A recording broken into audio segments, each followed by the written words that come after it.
La liste de matériel, ici vous avez donc du sel fin, un verre doseur avec de l'eau, des récipients, un verre transparent et une balance.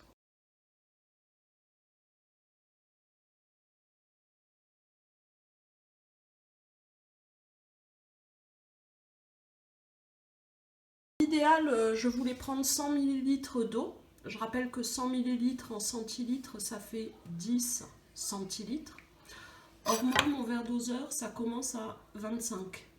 Donc du coup, pour avoir mes 100 ml d'eau, je vais utiliser une balance. Je rappelle que 100 ml, ça pèse 100 grammes pour l'eau, qui a une densité de 1. Donc voilà, je verse de l'eau dans un récipient jusqu'à 100 grammes.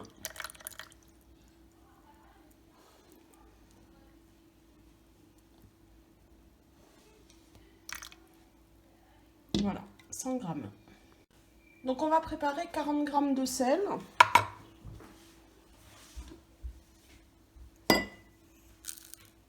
Qui était la quantité que je vous avais dit de prévoir pour 100 ml d'eau. Je vais verser les 100 ml d'eau dans le verre. Et puis, on va verser petit à petit du sel.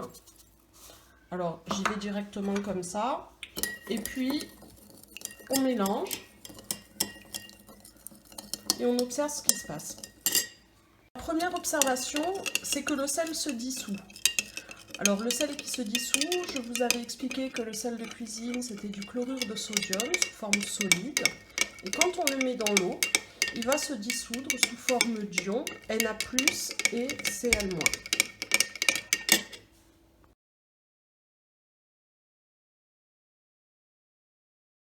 Petit à petit, le sel va se dissoudre, donc je vais en rajouter.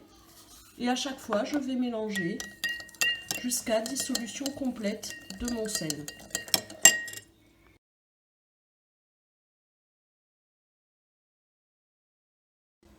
Voilà, donc après 15 minutes, il y a cette petite quantité de sel, donc c'est vraiment une pincée de sel que je n'arrive plus à dissoudre. Donc là, on a obtenu ce qu'on appelle la saturation, c'est-à-dire dès l'apparition le premier gramme finalement qui ne peut plus se dissoudre, c'est le moment où il y a saturation.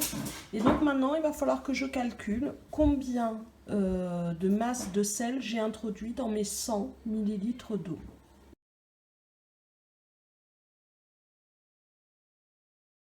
J'ai vidé mon récipient bleu pour le tarer. Et j'ai mis de côté le sel qui restait dedans pour voir combien il m'en reste à la fin.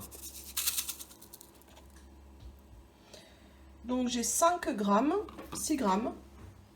Ce qu'on peut dire, c'est que 40 grammes moins 6 grammes, j'ai introduit 34 grammes dans mon verre. Sur ces 34 grammes, il y a une grosse pincée qui ne s'est pas dissous. Et dans ma pièce, donc on suppose dans mon verre d'eau, la température est de 21 degrés. Mon verre étant resté bien 20 minutes dans cette pièce, la température est la même que dans l'air. Voici les informations. Donc on a utilisé un volume d'eau de 100 ml. On a introduit 34 g de sel pour obtenir la saturation. Et dans la température de la solution est de 21 degrés. Pour calculer la solubilité, S, on va faire la masse divisée par le volume. Alors, la masse, c'est 34 grammes, divisé par 100 ml. Je vous ai demandé déjà de me la calculer en grammes par millilitre.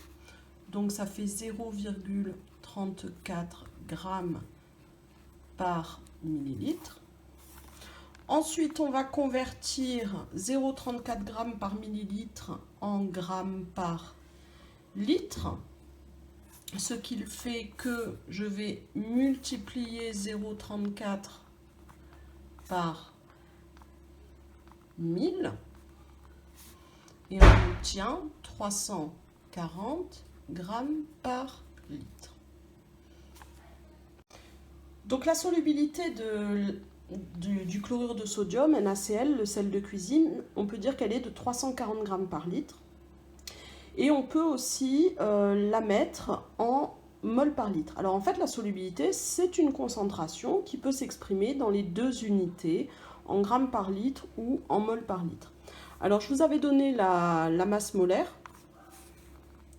Et donc, on va faire 340 grammes par litre qu'on va diviser par la masse molaire de NaCl, qui est de 58,5 grammes par mol. Donc on obtient 5,8 mol par litre. Donc je rappelle, hein, c'est vraiment une concentration.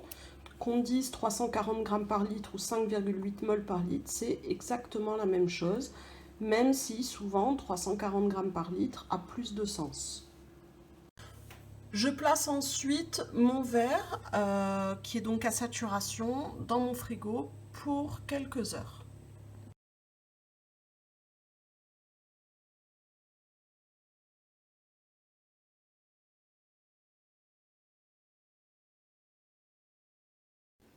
Je viens de passer la solution 30 secondes au micro-ondes.